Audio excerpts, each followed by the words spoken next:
title really says it all. I went to my first NA meeting. As a lot of you guys know, it's been just over a year since I last quit the kratom.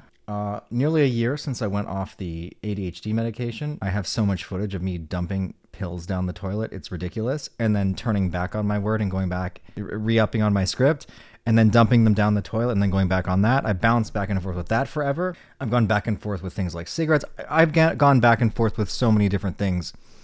And right now I'm going through a lot of trouble in my life. I don't want to elucidate in specifically which areas. I've learned not to share too much of my personal life with the internet. I learned the hard way. You guys can be brutal. And I don't want to fall back into old patterns. I don't. And I realized I don't have any community of people around me to really support me in my personal life. So I finally bit the bullet and went to an NA meeting, which was really cool. I went to an all males group because there's a lot to be said about going to mixed gender meetings. A lot of people do meet a significant other at these events who then propels them into a deeper, darker drug pit, because then they enable each other. And it's like they met under the pretenses of they want to get clean. But then when one of them, falls back, it makes it feel okay for the other one. And then you don't want to meet a potential partner at one of these groups. And I think it's really good that they actually have all men's and all women's NA meetings, albeit I think the all women's ones are a little bit rarer, at least in some cities I've learned. But where I am, things are very liberal. And we got an all male meeting, which is great because you can bond with other men and you can be completely honest about things like porn addiction, which is something that I've struggled with. You can be completely honest with people about things like, I don't know, going in drug binges and hiring escorts. You can be totally honest about all of this outlandish, brutal behavior that you've just been, shaming yourself for a long time. Now, I'm not saying that I was privileged to any of this such behavior. You've got to be careful with what you share on the internet. But it's interesting hearing these other men's stories of some of the disgusting, I'm making a judgment, disgusting is a judgment call, some of this dishonorable behavior that they have exhibited under the influence of binges. And I've been there. I've been on 24-hour binges of things before where you just don't feel like a human again for a solid 4 or 5 days after. Your appetite doesn't come back for days later. As you guys know, my thing of choice was stimulants. And I can see that given where the direction that my life has been going in and how things have been just so hard, I can see that I am ripe for the picking for another addiction to just pluck me out and devour me whole. And I don't think I'll survive another one. I really don't. I don't. You would say, Adam, haven't you learned anything from all of your psychedelic trips? Well, I haven't really had a good psychedelic trip in a long freaking time. It's been a while. And I'll explain why it's been so long. It's not that I don't have the courage to endeavor. It's that I have learned that the only way that a psychedelic trip is really going to open the doors and show you anything meaningful or anything that's going to actually help you propel yourself in a good direction is if you are doing the work. Meaning all of my best trips happened when I was studying philosophy. When I was learning from Mr. Alan Watts. Is it the 16th? Oh shit, there's a meeting of the philosophy club tonight or tomorrow. My friend is hosting it. It's just, speaking of philosophy, he invited me to the party. Oh, great. Just mental note after this video, go and check to see when you go to the philosophy club party. Anyway, all of my best trips happened when I was endeavoring and doing my own journey sober. I found that if the psychedelics don't have anything to work with, as in if you don't have anything that you're reflecting on in your day-to-day life, they don't really have anything to pull from.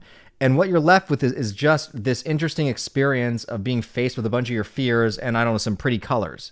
Like at best, you might face a deep-seated fear that you have and unroot it and then, I don't know, keep unrooting it until there's none left in your garden, so to speak. That's the best case scenario. But in most scenarios, what happens is it's just another form of escapism. Like you got to be doing the work when you're sober for the psychedelics to have any real beneficial effect in the long term. Let alone in the short term. So many people have these great epiphanies while under the influence. They meet God. They have these intense religious experiences, only a few months later to just be back to exactly where they started. So do I really think that psychedelics can help people create long-lasting change? Yes, but you have to continue doing the long-lasting work, which is difficult.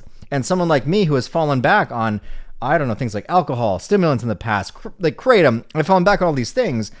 I never really gave myself the opportunity to truly heal because I have always been a very flawed person from the get-go. From the start, I've been pretty effed up, and I have never really conquered and gone through the different trials that I think one needs to go through to truly heal from some of the traumas of their past experiences in this life.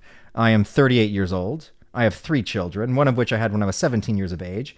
And I have not had, as far as they say, an easy go. Of course, I'm a privileged white person, so what can I say to complain about? I'm also short as hell. I also went bald at 22. I've had a lot of struggles that a lot of people didn't necessarily have to face. And I've done my best job at always putting the best foot forward, but sometimes I falter. And I decided that I wanted to go to a meeting to meet like-minded people. And I don't know, maybe try to find like a brotherhood of people that I could just be honest with and not feel freaking judged. Because I used to think that I had that with making YouTube videos. I used to think that I had an audience that really loved and supported me. And then I soon learned that, no, that's really not the case. I make a bad video and I'll lose 1,000 subscribers in a day because people didn't like my video. I'm trying my best, guys. I really am. And what I really want for myself is I want to see this channel prosper and flourish. I want to grow. I want to make fun, exciting content that engages the audience, that engages my interest most of all, because I'm not having fun doing this. You guys sure as hell aren't having fun watching this. And I want all those things for myself. And I don't want to fall back into another pit where I'm back to using something like the green sludge. I'm very proud of myself for being over a year clean from it. I'm proud that I got off the ADHD stimulants. And you know what? I'm going to be honest. I'm a real person, real flesh and blood, just like you. I need a little bit of support to keep myself on the straight and narrow. So I'm going down the sober route, so to speak.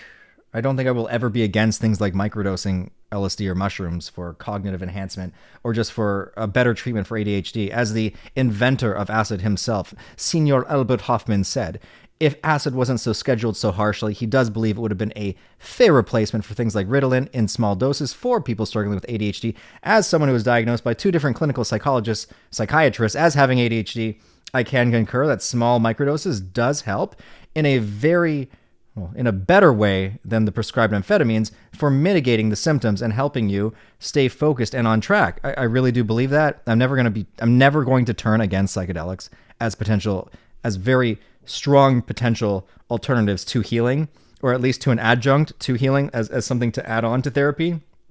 I will never, ever turn against them. It is just something that I believe in. It's kind of one of the core founding fathers of this channel, is my deep belief that these compounds can help people grow and learn and become better versions of themselves. That will never change. So I'm not just this, I'm not your average NA goer, but I really did want to meet some fellow men who might have the same struggles as me. And in that respect, I found it. It's really nice. I found a really good group of people. I've now been to a total of 2 meetings. Actually, at the time of posting this video, I have now been to a total of 4 or 5 meetings. I'm not sure. And what I want more than anything right now is to get passionate about something again. And I want to breathe life into this YouTube career that I've created for myself, because I've, for the past year and a half, barely been posting. When I say this, I'm referring to my primary channel, Psych Substance. On this one, I haven't posted in like 5 freaking years. And it's not what I want. I really do enjoy helping you guys. I enjoy sharing wisdom and knowledge and my opinion. And I love the feedback I get from you. And I love this whole forum that we have going on here. And I don't want to lose it. And I have been in such emotional distress since the separation from my kid's mom. And it's not just the emotional distress from that separation. It's everything that comes with it, like lawyers, etc., like all of that stuff. You have no idea how much of that tears you apart unless you've been through it, and how much of a financial strain it is. And like, I am completely broke. Not broke, I'm in debt. I have nothing. I actually can't even make my rent. So from a purely financial standpoint, I need to start focusing on things that are going to get me out of this hole. And, knowing like every month that you have to sell shit just to make your rent, and that you got to pay an ex partner X amount of money. This makes it really easy to fall back into taking substances to cope with just how shitty life is. And I don't want to do that anymore. So I found some solace in going to the NA meetings. All you guys who said, Adam, find Jesus. You finally got your answer. We're going to find a deeper meaning in God, and God is going to help me through this fucking shit. So here we are, baby. Ain't nowhere to go but straight up. If you guys enjoyed this video and you want to help me support me financially, then go to our Patreon page, where I'm currently editing through a bunch of videos that have been deleted from YouTube for years, and I'm reposting all of those YouTube deleted videos exclusively to Patreon. That is the kick to join. As little as $2 a month, which would greatly help me, because, yeah, I'm in a giant freaking hole trying to claw my way out right now. It would greatly help me if you join our Patreon to see all of the uncensored content I can't show here. And as desperate as that sounds, it's just the truth. Your boy over here is in a pit, and he's got to step his game up. I got to start making some really fun, exciting videos again, or else I'm going to sell everything I own just to make my rent. Anyway, that's the reality of my life. Let's see this as the start of my, what do they call it? My revival arc. I want to call it the revival arc, because I've been dead. I've been dead this whole time. It's time for a revival arc. All right, let's go.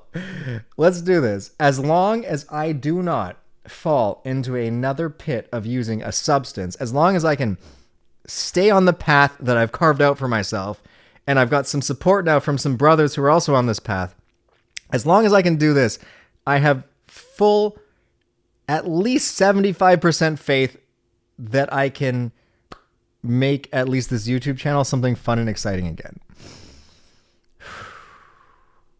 If you enjoyed this video, hit the subscribe button, and I'll see you guys all in the next one.